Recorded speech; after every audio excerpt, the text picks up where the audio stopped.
Hello everyone, and welcome to Tutorials Under 2 Minutes. Today we'll do a quick little lesson on how to save swatches in Adobe InDesign.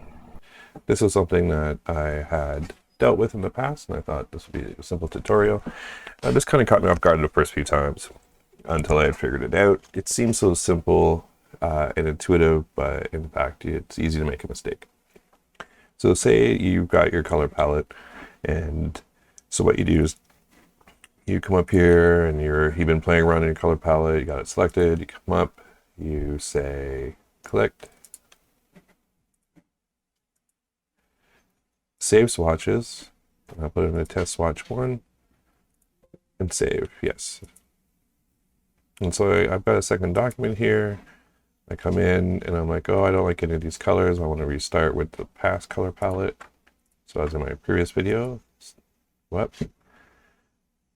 select all unused, and then delete.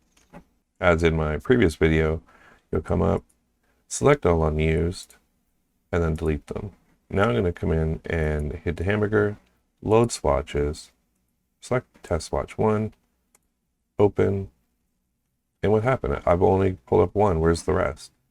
Well, over here, I had only selected one swatch.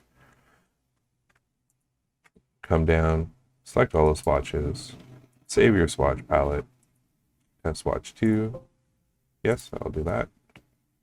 Back to my second document,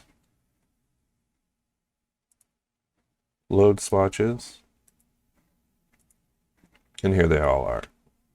That simple, but just not being careful or even knowing that. I got a copy in here, I'm just going to delete that, so now I got my complete palette. And that's how easy it is to save swatches in Adobe InDesign. Come back for more tips and tricks.